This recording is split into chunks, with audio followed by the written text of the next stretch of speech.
If you're the kind of person who's always wondered what's inside a computer, then this is the video for you.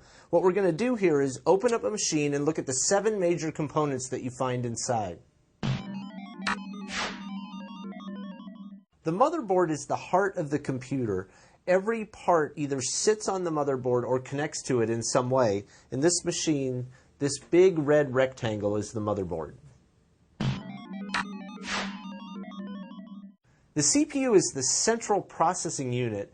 It's the brain of the computer. It runs the software and processes the data that you're working on.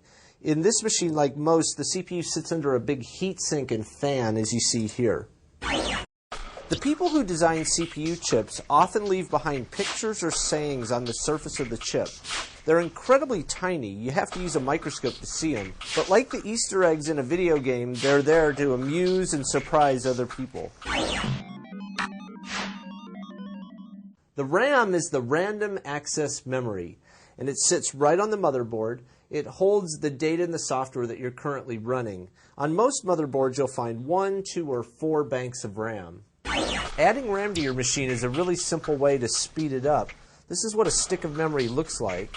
To add it to your machine, just find an open slot on your motherboard and slide it right in.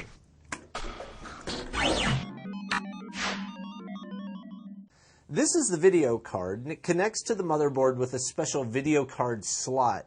The video card creates the images that appear on your monitor. Most motherboards accept either an AGP or a PCI Express video card.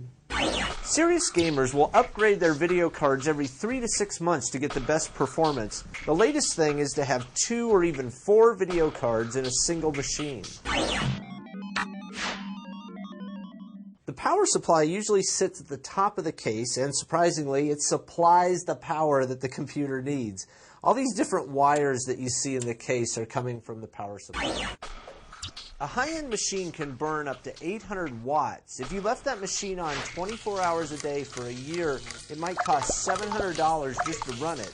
That's as much as some people spend on a whole machine. This is the hard disk.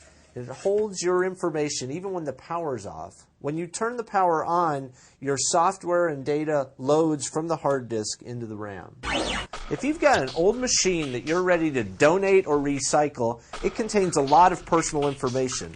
Deleting the files is not enough because someone with the right software can undelete those files. If you want to truly erase your data, you've got to destroy the drive. This is the optical drive. It sits in the front bay of your computer, and it uses a laser to read or write CDs and DVDs. CDs and DVDs can take an incredible amount of abuse. The one thing they can't handle is deep scratches. To protect your data, always keep them in a sleeve or a case. So there you have it. Those are the 7 major components that you'll find in any normal PC.